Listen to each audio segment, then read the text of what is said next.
بسم اللہ الرحمن الرحیم۔ شروع اللہ کے نام سے جو بڑا مہربان نہایت رحم والا ہے۔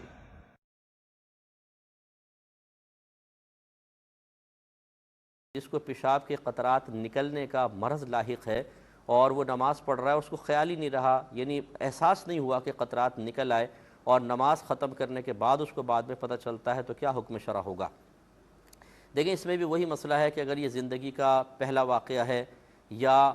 پہلا نہیں ہے، لیکن ہمیشہ ایسا نہیں ہوتا، بہت سی نمازیں بغیر قطرات نکل جاتی ہیں، کسی نماز میں قطرے آتے ہیں، تو بعد میں اگر مطلع ہو گئے اور غالب گمان یہ ہے کہ یہ نماز کے دوران ہی نکلے تھے، اس سے پہلے نہیں، تو یہ نماز نہیں ہوگی۔ یہ نماز دوبارہ ان کو پاک ہو کر کے وضو کر کے، اور ان قطرات سے چونکہ وضو ٹوٹ چکا ہے، نئے سرے سے نماز پڑھنی ہوگی۔ لیکن اگر اکثر ایسا ہی ہوتا ہے، یعنی اگر 5 نمازیں پڑھ رہے ہیں تو 4 نمازوں کے اندر قطرات آتے ہیں، کوئی ایک آدھ میں نہیں آتے، تو پھر اس شخص کو رعایت دی جائے گی، کیونکہ اگر یہ بیچارے کو بار بار حکم دیا جائے کہ آپ پاک کریں، پھر وضو کریں، پھر نماز پڑھیں، تو حرج شدید میں مبتلا کرنے کا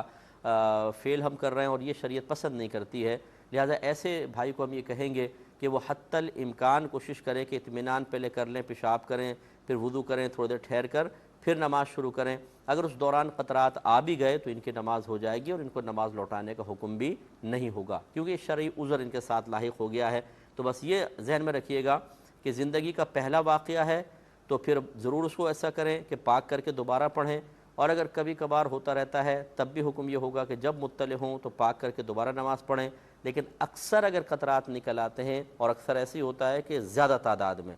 4 نمازیں اس طرح ہوتی ہیں، ایک نماز کوئی پاکی میں ہوتی ہے، تو للاکثر حکم الکل ہوتا ہے، تو پھر گویا کہ 5 نمازوں میں ایسا ہو رہا ہے، ان کو پھر شرعی طور پر رعایت دی جائے گی۔